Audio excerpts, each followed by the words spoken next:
বিসমিল্লাহির রহমানির রহিম। আজকে আমরা দেখব যে আমাদের পরীক্ষার জন্য নিওপ্লাজম চ্যাপ্টার থেকে কিছু ইম্পর্ট্যান্ট টপিক। নিওপ্লাজমের মধ্যে দুইটা বা তিনটা ইম্পর্ট্যান্ট টপিক আমরা আজকে একটু ভাগ করে নেব জিনিসটা। একটা হচ্ছে ডিফারেন্সিয়েশন, দুই নম্বরে হচ্ছে অ্যানাপ্লাসিয়া, আর তিন নম্বরে হচ্ছে ডিসপ্লাসিয়া অ্যান্ড কার্সিনোমা ইন সিটু।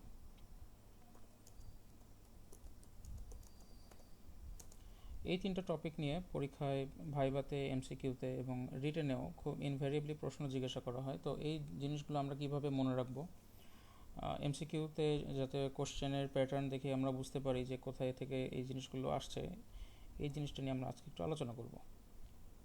আচ্ছা, তো এই জিনিসগুলোতে যাওয়ার আগে আমাদের যেটা জানতে হবে সেটা হচ্ছে যে সবগুলো জিনিসই সেল ডিভিশনের সাথে জড়িত। সেল ডিভিশনের সাথে জড়িত এবং সেল ডিভিশনের ফলে যে ডটার সেলগুলো তৈরি হয়, এই ডটার সেলের দুইটা জিনিস মেনটেন হয় জেনেটিক্যালি। কী কী দুইটা জিনিস? একটা হচ্ছে মরফোলজি, আর একটা হচ্ছে ফাংশন। এই দুইটা জিনিস মেনটেন করে হচ্ছে জিন বা জেনেটিক্যালি এটা মেনটেন হয়। সো একটা জায়গায় যখন নিওপ্লাস্টিক গ্রোথ হবে, তার মানে এখানে জেনেটিক্যাল কন্ট্রোল থাকবে না। সো জেনেটিক্যাল কন্ট্রোল না থাকার কারণে সেলুলার ওভারগ্রোথ হয়। সো সেলুলার ওভারগ্রোথ হচ্ছে একটা কথা। আর যখনই জেনেটিক্যাল অল্টারেশন হবে তখনই এই মরফোলজিটাও ঠিক থাকবে না এবং ফাংশনটাও ঠিক থাকবে না। সো অল্টার্ড মরফোলজি হবে।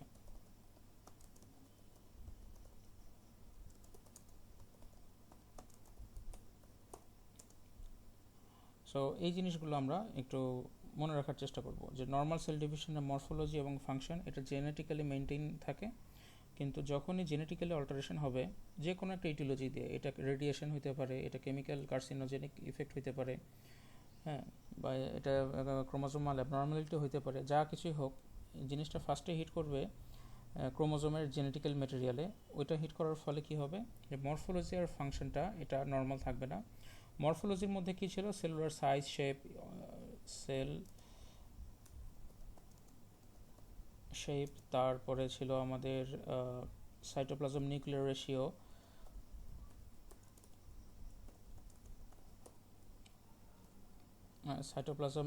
রেশিও, তারপরে সেলুলার অ্যাটাচমেন্ট ইত্যাদি ইত্যাদি। এই জিনিসগুলো ছিল আমাদের মরফোলজির ভিতরে, অর্থাৎ সেলের একটা গঠনগত বা স্ট্রাকচারাল কম্পোনেন্ট যা ছিল সবই ছিল মরফোলজির ভিতরে। আর ফাংশন কী কী ছিল? ফাংশন ছিল যে সেল একটা নির্দিষ্ট প্যাটার্নে হরমোন রিলিজ করতে পারে অথবা এনজাইম রিলিজ করতে পারে, অথবা সেল সেল থেকে বিভিন্ন ধরনের প্রোটিন রিলিজ হতে পারে। এগুলো ছিল তার নর্মাল ফাংশন। কিন্তু যখন অ্যাবনর্মাল হয়ে যাবে তখন অ্যাবনর্মাল প্রোটিন সিক্রেট হবে, অ্যাবনর্মাল হরমোন তৈরি হবে, এই জিনিসগুলো শুরু হয়ে যাবে। আচ্ছা, তো এই কনসেপ্টটা আমাদের মনে রাখতে হবে। Differentiation, anaplasia, dysplasia, carcinoma in situ, এই জিনিসটা বোঝার জন্য। আচ্ছা, এখন আমরা আমাদের পড়াটাকে আরেকটু অ্যাডভান্স করি। সেটা হচ্ছে যে যখনই ডিসপ্লাসিয়া বলা হবে, যখনই ডিফারেন্সিয়েশন বলা হবে, ডিফারেন্সিয়েশন মানে কি? ডিফারেন্সিয়েশন মানে হবে যে যে প্যারেনকাইমাল সেলটা তৈরি হচ্ছে, নতুন যে প্যারেনকাইমাল সেলটা তৈরি হচ্ছে সেইটা কতটুকু তার প্যারেনকাইমাল সেলের মতো দেখতে মনে হয়। হ্যাঁ, ডিফারেন্সিয়েশন মানে আমরা যদি বলি যে neoplastic parenchymal cell corresponding parenchymal সেলের সাথে কতটুকু রিজেম্বল করছে। একটা অর্গানে নর্মাল প্যারেনকাইমাল সেল থাকবে, আর এই অর্গানে যখন নিওপ্লাস্টিক গ্রোথ হবে একটা নির্দিষ্ট এরিয়ার,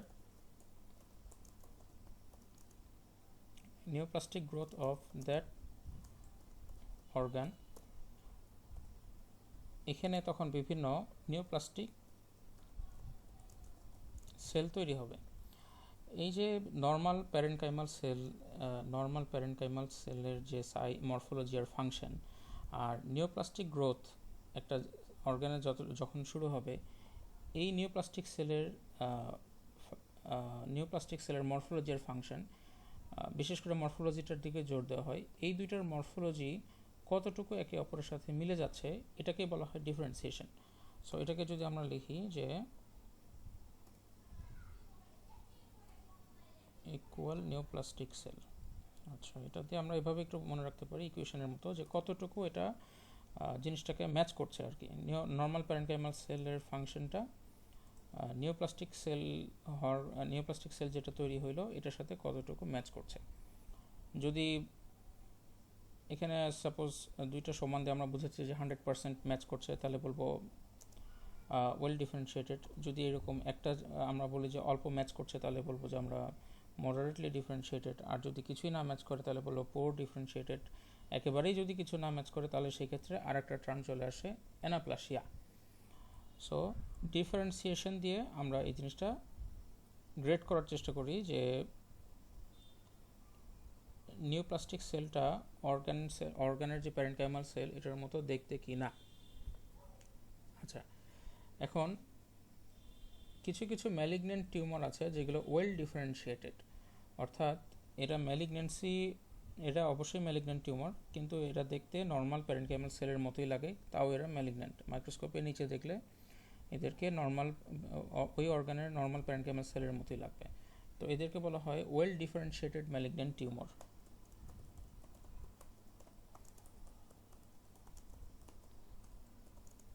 ওয়েল ডিফারেন্সিয়েটেড ম্যালিগন্যান্ট টিউমার হচ্ছে আমাদের বডিতে আমরা মনে রাখবো হচ্ছে যে একটাই মনে রাখবো, সেটা হচ্ছে যে adenocarcinoma of the thyroid.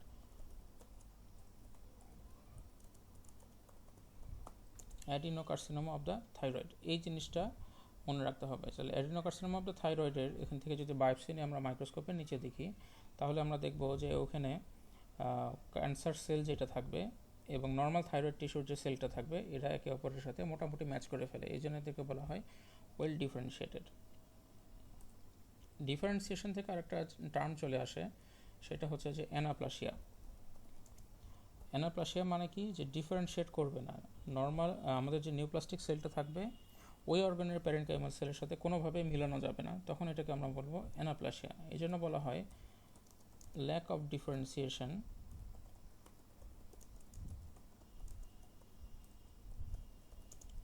Differentiation is called anaplasia. হ্যাঁ, এই জিনিসটা আমরা মোটামুটি সবাই জানি। তো অ্যানাপ্লাসিয়ার ক্ষেত্রে কিছু বৈশিষ্ট্য আছে বা কিছু ফিচার আছে, এই ফিচারগুলো আমরা দেখতে পাই সাধারণত। একটা হচ্ছে যে প্লিওমরফিজম থাকে অ্যানাপ্লাসিয়ার ফিচার্স অফ অ্যানাপ্লাসিয়ার ফিচারের মধ্যে প্লিওমরফিজম জিনিসটা কি? প্লিওমরফিজম হচ্ছে সেল এবং নিউক্লিয়াস এই দুইটারই ভেরিয়েশন থাকবে সাইজ অ্যান্ড শেপে। ওই যে আমরা বলেছিলাম যে নর্মাল যখন সেলুলার ডিভিশন হয়, এটার একটা নর্মাল সেল মরফোলজি মেনটেন করা হয়। নর্মাল সেল মরফোলজি যখন মেনটেন হবে না, তখন এই বিভিন্ন সাইজ শেপ তৈরি হতে থাকবে। এই যে বিভিন্ন একটা সেলের নিউক্লিয়াই এবং সেলের যে বিভিন্ন ধরনের ভ্যারিয়েশন তৈরি হবে সাইজ এবং শেপের, এটাকে আমরা তখন বলবো প্লিওমরফিজম। তো অ্যানাপ্লাস্টিক সেলের এই প্লিওমরফিজমটা থাকবে। আচ্ছা, 2 নম্বর হচ্ছে যে নিউক্লিয়াসের চেঞ্জ আসবে, সেটাকে হয়ে যাবে hyper chromatic nucleus. Hyper chromatic nucleus হবে এখানে। হাইপার ক্রোমাটিক কেন বলছে এখানে? কারণ এখানে হচ্ছে প্রচুর পরিমাণে ডিএনএ থাকবে।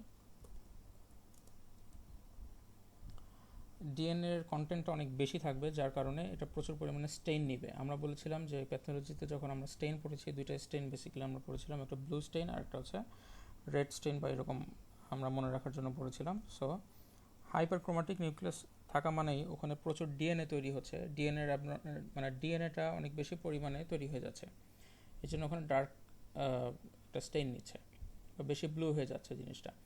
আচ্ছা, নেক্সট যেটা অ্যানাপ্লাসিয়ার বৈশিষ্ট্য, সেটা হচ্ছে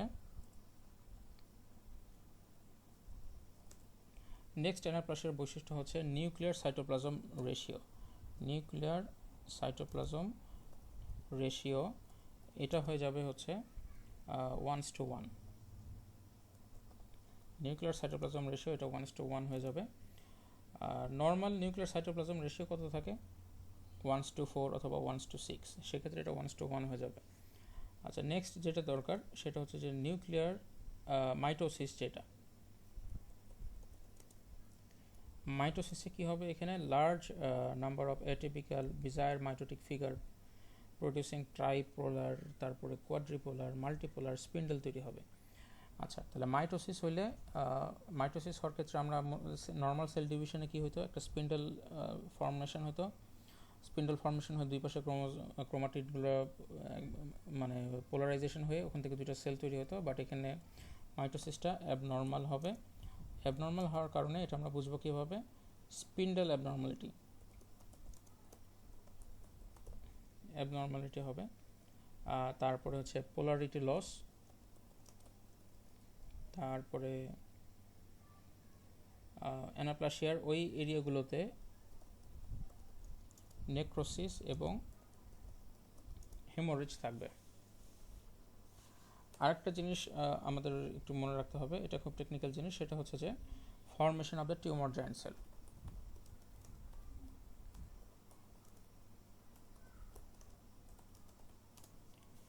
সো যখনই আমাদের প্রশ্ন আসবে যে রিগার্ডিং অ্যানাপ্লাসিয়া বা what are the features of anaplasia, আমরা মোটামুটি এই কিওয়ার্ডগুলো মনে রাখার চেষ্টা করবো। যখনই বলবে যে মাইটোসিস ইজ অ্যাবনর্মাল ইন অ্যানাপ্লাসিয়া, এটা ট্রু না ফলস। তারপরে পোলারিটি অ্যানাপ্লাসিয়াতে লস হবে, ট্রু না ফলস।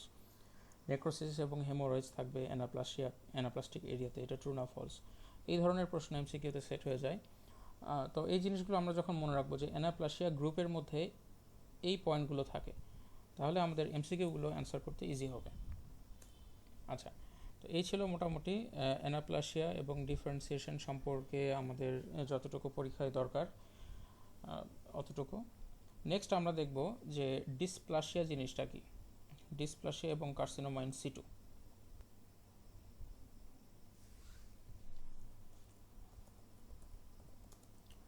ডিসপ্লাসিয়া যখনই বলবে, ডিসপ্লাসিয়া আমরা মনে রাখবো যে এটা একটা ফিল্ড। ডিসপ্লাসিয়া হচ্ছে একটা ফিল্ড, যেই ফিল্ডে অনেকগুলো সেল থাকবে যেগুলোর স্ট্রাকচারাল ওরিয়েন্টেশনটা মিস হয়ে যাবে। নর্মাল মরফোলজি যেটা ছিল সেই মরফোলজিটা থাকবে না। তাহলে এখানে কি হবে, ডিসপ্লাসিয়া। এটাকে আমরা সহজভাবে মনে রাখবো যে এটা হচ্ছে ম্যালিগন্যান্ট ফিল্ড। মাইক্রোস্কোপের নিচে দেখলে আমরা দেখবো যে একটা ডিসপ্লাস্টিক জোন বলা হয়, ডিসপ্লাস্টিক জোন বা ডিসপ্লাস্টিক এরিয়া। এই ফিল্ডে কি পাবো আমরা, বা কখন এইরকম একটা ডিসপ্লাস্টিক ফিল্ড আমরা পাবো, যখন ওখানে দেখব যে cellular uniformity is loss.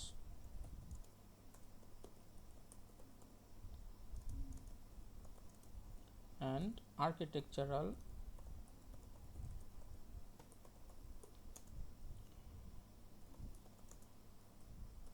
orientation takes place।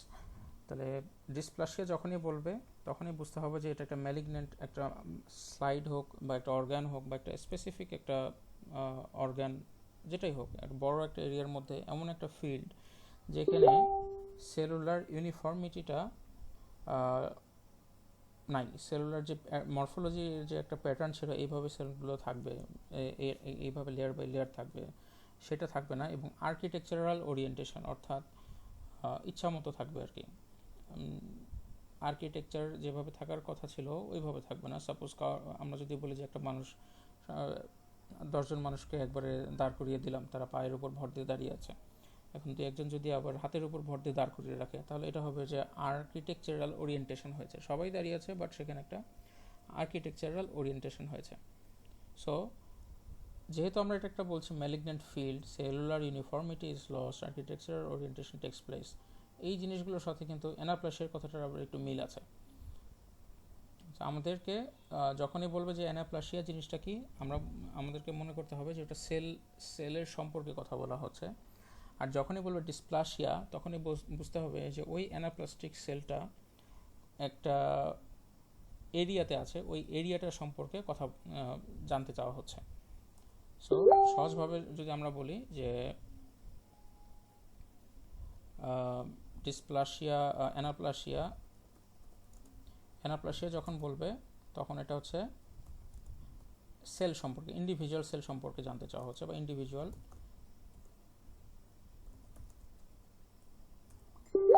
Sell. আচ্ছা, আর যখনই আমাদেরকে বলবে যে ডিসপ্লাসিয়া, ডিসপ্লাসিয়া যখন বলবে তখন আমাদেরকে মনে রাখতে হবে যে ওটা একটা ফিল্ড, যেখানে কি থাকবে, যেখানে সেল অ্যানাপ্লাস্টিক সেল থাকতে পারে অথবা ডিফারেন্সিয়েশনও থাকতে পারে। এই জিনিসগুলো আমরা একটু মনে রাখবো। আচ্ছা, তো ডিসপ্লাসিয়ার বৈশিষ্ট্যগুলোর মধ্যে মোটামুটি অ্যানাপ্লাসিয়ার যে বৈশিষ্ট্যগুলো, ডিসপ্লাস্টিক সেলুলার এরিয়া, ওইটারও বৈশিষ্ট্য মোটামুটি একই হবে। আর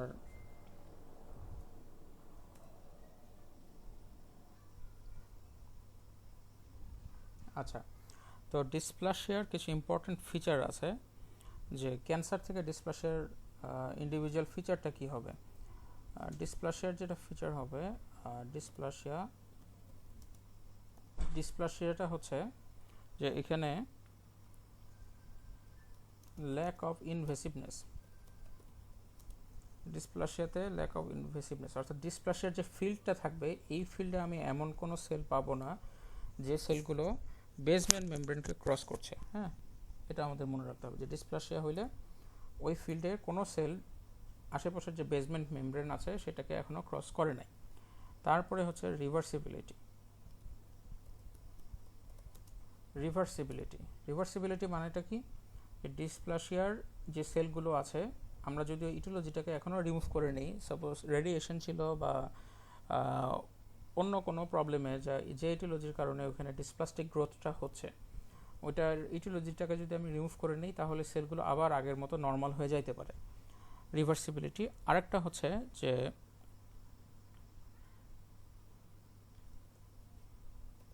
মাইটোসিস। মাইটোসিস মানে কি, এখানে অ্যাটিপিক্যাল মাইটোসিস হবে। যাই হোক, আমাদের এত জটিলে যাওয়ার দরকার নেই, আমরা জাস্ট খালি মনে রাখবো যে ডিসপ্লাসিয়া যখন বলবে তাহলে ওই এরিয়াতে কি হচ্ছে, যে ডিসপ্লাস্টিক এরিয়াতে ল্যাক অফ ইনভেসিভনেস, অর্থাৎ ডিসপ্লাস্টিক জোনের কোনো সেল এখনও বেসমেন্ট মেমব্রেন ক্রস করে নাই এবং এটা রিভার্স করে আগের অবস্থায় আবার নিয়ে যাওয়া যায়। আমরা যদি ইটিওলজিটাকে রিভার্স করে ফেলি তাহলে এটা আবার আগের অবস্থায় চলে যাবে। এটা হচ্ছে আমাদের ডিসপ্লাসিয়া। আর যখনই ইনভেসিভ বেসমেন্ট মেমব্রেন ক্রস করে ফেলবে তখন আমরা ওটাকে বলবো যে carcinoma in situ, invasive carcinoma.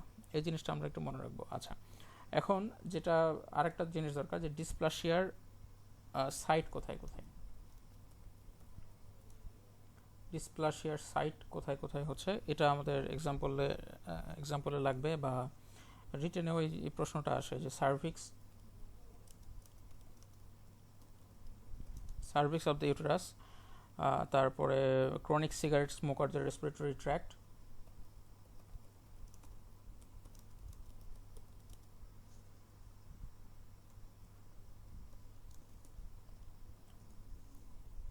Cigarette স্মোকারদের রেসপিরেটরি ট্র্যাক্ট নাম্বার হচ্ছে যে, তারপরে হচ্ছে যে গল ব্লাডার, তারপরে ওরাল মিউকোসা, তারপরে স্কিন, নেক্সট হচ্ছে ইউরিনারি ব্লাডার, নেক্সট হচ্ছে ল্যারিংস। আচ্ছা, নেক্সট হচ্ছে ল্যারিংস। তো পরীক্ষায় জিজ্ঞেস করবে যে what are the sites of dysplasia বা what are the common sites of dysplasia. যখন এই কথাগুলো বলবে তখন আমরা এই পয়েন্ট এক্সাম্পলগুলো একটু মনে রাখার চেষ্টা করব, বা এগুলো দিয়ে আমরা ওই প্রশ্নগুলো ফেস করতে পারবো। সো মোটামুটি এই ছিল ডিসপ্লাসিয়া সম্পর্কে বলা, ডিফারেন্সিয়েশন, অ্যানাপ্লাসিয়া এবং ডিসপ্লাসিয়া পরীক্ষা রিলেটেড। যা দরকার আমাদের জানা বা যা একটু রিভিউ করা দরকার, আপনারা মোটামুটি সবই পড়েছেন, আপনাদের ক্লাসের স্যার সবই নিয়েছেন।